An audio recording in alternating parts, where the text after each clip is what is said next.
Who has had a bad week, Katz? So I am giving bad week to 78-year-old climate activist in the UK, Gaie Dalep, who has just heard that her prison sentence has been extended by yet another 20 days for the rather wild reason that they can't find a tag that is small enough for her wrists to let her go back to being under home curfew. The court had actually ruled that she could be at home on this curfew, but then because of the tag fiasco, they charged her with being unlawfully at large on top of her original sentence and brought her back into jail. What? I mean, the whole thing sounds mad. I have questions about the tag, but They will be answered. good to hear. But let's back up for a second. Why was this woman in prison in the first place? What did she actually do wrong, this 78-year-old? Yeah, I have to admit there is a lot to unpack. I fell down many rabbit holes, but let's start with the beginning. So Gaie is a retired school teacher from Bristol, and in her retirement, she started protesting for an organization called Just Stop Oil. Climate-motivated civil disobedience is something a lot of pensioners are doing because they know it risks arrest. And in that sense, young people, they argue, have more to lose. I like this. It kind of reminds me of the Swiss activists who took on the massive climate case against the government. Yeah, I like it too. Go pensioners. So she was one of the people who climbed over the gantries, which is not a word I knew before. It's a gantry. I know. I thought maybe I wasn't English enough, but it's not just me. So it is one of those like bridge scaffoldings you see over the highway that's, holds the sign that says London, 25 miles. Oh, yeah, okay. So they climbed onto one of those on the M25, which is this huge circular highway that goes around London. And they dropped banners on the car lanes so that the police were forced to stop traffic. So she climbed up this thing at the age of 78. That's pretty impressive. I know, it was pretty impressive. And I will say she was 75 at the time, but still very impressive. But anyway, it worked. They managed to block the M25 for 4 days and left an estimated 707,000 drivers in traffic jams. And also, the recent Labour government actually took on their demand, which was to ban new drilling projects for oil and gas in the North Sea. So the government listened. When Gaie was getting involved in this protest, she knew she'd probably get arrested and might get sentenced in some way. But she and her companions were expecting something like community service, maybe for a long time, but nothing major. So it came as a huge shock when she was instead sentenced to 20 months in prison. Jesus. I know, it's pretty wild.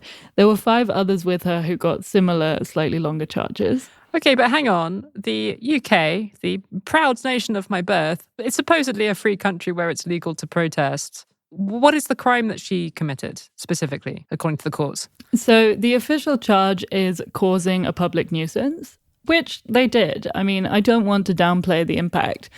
There was a story of someone missing their father's funeral, a kid with special needs not getting their medication in time. And I mean, there were just hundreds of thousands of people caught in this. The cost of the disruption, both in terms of the police costs and also the costs because of the people who were working, who were trapped in traffic, that all added up to hundreds of thousands of pounds. And obviously that does matter. But also protest has involved disruption for a long time. Like, that's kind of the point. It's not supposed to be comfortable. Right. And these are just unprecedentedly long charges for peaceful protests. Rather wildly, after the defendants tried to say that their motivation was to prevent a climate crisis, which will cause way more damage, both in giving people disabilities. I mean, there are already many people losing their lives. It will cost a huge amount of public and private money. A court order actually banned the defendants in Gaie's trial from mentioning the words climate crisis, fuel poverty, and even the words Martin Luther King and the civil rights movement. What? I know, it's pretty wild. I'm struggling to recognize this as like the court system of a functioning democracy right now. Like, freedom of speech, that's supposed to be a thing in a country like the UK, no? Yeah, and I mean, there's a whole complicated sidebar I'm not going to get too much into where climate protesters have tried to argue like that all damage is justifiable because the damage of the climate crisis is worse. But still, it feels a little extreme that they're not even allowed to talk about it in the court. And as former guest of the show and climate journalist George Monbiot pointed out, this is also really concerning because what that means is the court makes no distinction between someone who's just causing chaos for selfish reasons like random vandalism and someone who's protesting, which is remarkable because there are huge differences based on motivation across our justice system. Like, it makes a difference if it's manslaughter or murder. But so these defendants were at least partially censored from talking about their motives. And in fact, UN Special Rapporteur for Climate Defenders, Michel Forst, came to the UK to investigate these cases against climate activists and said it is very difficult to understand what could justify denying the jury of the opportunity to hear the reason for the defendant's action and how a jury could reach a properly informed decision without hearing it. Right. I mean, let's face it, the details of this specific case seem absolutely balmy. But one thing I do feel like I've been vaguely aware of recently is, hasn't the UK been developing a reputation for being particularly harsh when it comes to handing down these really pretty serious sentences to climate activists? Yeah, exactly. It was on my radar too, but I had no idea, honestly, until I properly researched it for this show, to what extent this was happening. Shortly before Gaie's trial, 4 other people who were on the Zoom call that planned the blockade of the M25 were charged with 4 years in prison each. For being on the Zoom call to plan it. Yeah, and wildly, one of them was only on the Zoom call. They weren't even at the roadblock. Wow. And that person's charge was just conspiracy to plan a public nuisance, which is pretty scary because that could be applied to a lot of people. There's no record of such long prison sentences for peaceful protest or even planning a protest, as far as we know, in UK history. And I mean, yes, they cause a nuisance, but if you think of how many of our rights have been fought for by disruptive protests, I mean, you and me wouldn't have even been able to go to school or vote without, the suffragette movement. So it's a pretty fundamental part of how we've gotten to our democracy today. And like I said, the demands that Gaie and her fellow protesters were arguing for were actually taken on by the government. But that doesn't mean their extensive punishments were dropped.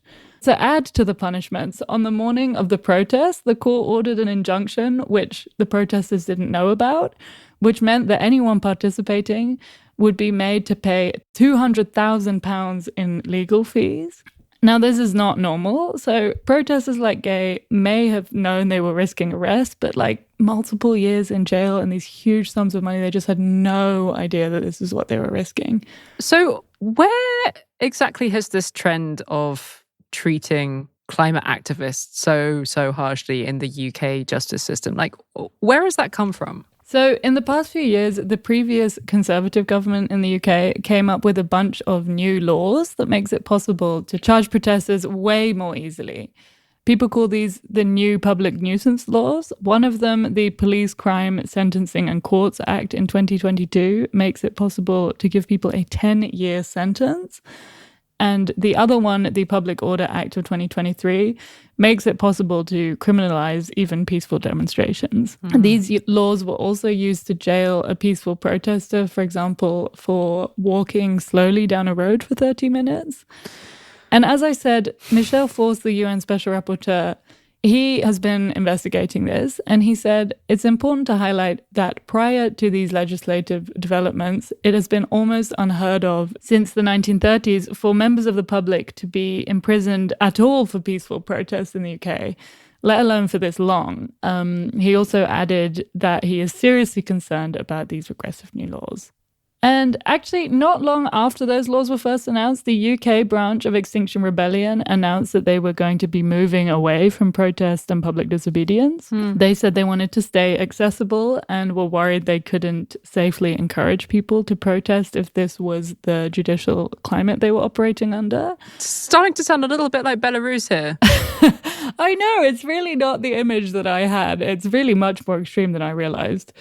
But other groups like Just Stop Oil that Gaie was a part of, they ramped up their actions instead. And so this Labour government, which after all ended up doing what Gaie and her fellow protesters wanted, has it responded to all of this? Yeah, so I find it a bit difficult to see exactly how they're responding. I mean, they're now in power, and that doesn't mean that these laws written before they were in charge are not being applied anymore. Their initial attitude seems to be that they sort of wanted to let the court continue to decide how it applies laws and said that the government shouldn't get involved. Just last week, a Ministry of Justice spokesperson said, "We are bound by law to enforce sentences passed down by the independent judiciary, and this includes handing down additional days in custody when the law dictates." But yeah, obviously, pressure has been mounting that the Labour government should scrap these recent public nuisance laws because of wild cases like Gaie's, and I can imagine that's only going to continue. Also, isn't all of this happening, this jailing of climate activists, at a time when the UK's prisons are super overcrowded, no? Yeah, so that is one of the most infuriating things about this very infuriating case. At the same time as this was going on, 1,700 prisoners were let out early because there just wasn't enough space for them. And I mean, I can't tell you about the details of any of those cases, and nor do I want to pass a value judgment on any of their cases. But I can say that many of those people had committed more violent crimes than Gaie had. So there is a pretty decent case for her to be let free then. Yeah, and many have argued that she is an excellent candidate for early release. I mean, she's not really a danger to society. She's 78 at this point. There are dangerous 78-year-olds in the world. Oh no, that's so true. And she was actually released from prison last November, given this home curfew, where she had to be at home between 7 in the morning and 10 p.m. But then a problem came up. She can't have a home arrest tag fitted to her ankle because she has a history of deep vein thrombosis. And it seems that the justice system cannot find a tag that fits her wrist. Because she's too old and thin. Is that the problem? Exactly. God. Something else I noticed was that Gaie's jail time, when she goes back into prison, costs the government £50,000 per year. £50,000. You would think that for £50,000, they could make like a beautiful, bespoke, like Swarovski crystal prison tag. Oh my God, diamond encrusted. It is For this one woman. It's ridiculous.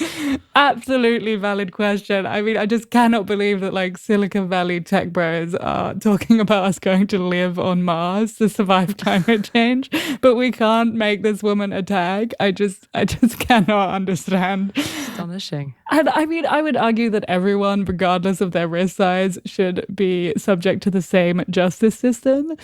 But since we are on the subject, it's not like she has a crazy small wrist. It's apparently 14.5 centimeters. So I measured my own wrist, and mine is 14 centimeters. Oh my God, Katz, you better not go committing any crimes. Or I know, that's what I thought. But I mean, seriously, it is quite serious.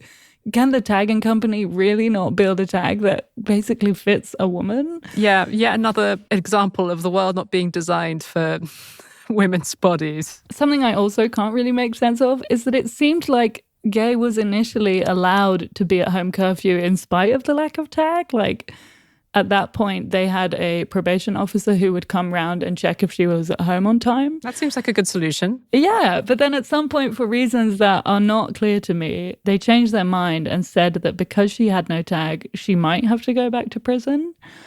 Gaie's not allowed to talk to the press while she's under home arrest, but while she was waiting to hear the decision, her brother said, "This is very cruel. Gaie is sitting at home, terrified with her suitcase packed, waiting for a knock on the door from police. She's been unable to eat or sleep because of this. She is hoping against hope that sense can prevail and that she won't have to go back to jail." He also said that Gaie has various health problems and continues to have no feeling in one finger after being handcuffed for a hospital visit during her time in prison. Oh my God, I just cannot, this whole story. But unbelievably, as we now know, of course, after that stressful visit, Gaie was called back into jail 4 days before Christmas with a new charge of being unlawfully at large, which is essentially because the justice system doesn't have enough tags in her size. I mean, why is she being punished with a new sentence for what is essentially a failure of the justice system, not hers? Just a couple of days ago, the Ministry of Justice and Serco, the company that manages the tagging system, said they were looking into the issue. Another horrifying thing is that Serco has been fined on 2 occasions with fraud. One £23 million fine for fraudulent contracts in 2019, and another £70 million settlement in 2013 for charging for tagging people who were dead in jail or who had left the country. Oh, wow. So they're not even necessarily that good at running this whole tagging business.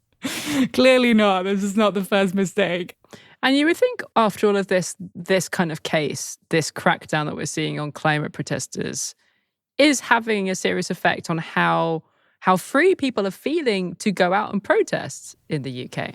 Yeah, the last thing I want to talk about is it's not like there's no fallout from these protests. As I mentioned before, there were serious consequences for some of the people trapped in those traffic jams. And I can completely understand that it feels unfair, infuriating even, to have to face these losses because climate protesters happen to block a road on a day that was really important to you or your business. But if you think about what other crimes get people these kinds of sentences, it's like violent crime, sexual assault, rape cases often get shorter sentences than this.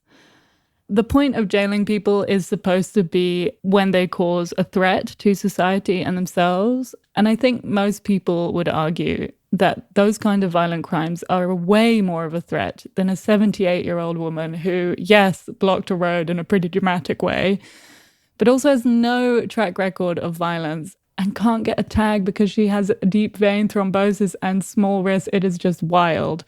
If we zoom out for a minute, this is really concerning for the state of our democracies because now it's climate protests, but also these laws could easily be applied to all kinds of people acting out of their supposedly fundamental right to protest. Yep. And well, the defendants might not be able to mention climate crisis or Martin Luther King in court, but we can here. And what they're protesting for is a really urgent and deadly climate crisis. There are already many people dying in floods and fires in this continent alone, let alone further ashore. And yet people running oil companies and also people in the governments that are failing us by not meeting their legally binding targets, we can't even imagine those people facing jail time. And I just cannot imagine how we can explain this to worried citizens now who are already facing the dangers and high costs of the climate crisis, let alone to our grandchildren. Well, I should actually say your grandchildren, because my current plan is to spend the rest of my days as a child-free millennial that just brings out the naughty side in baby Lee. I like that you've assigned yourself this job for life. I approve. Yeah, it's a very important function in society. But can you imagine telling those kids like, oh yeah, we used to give climate protesters longer sentences than people who've been committed violent crimes? I certainly cannot.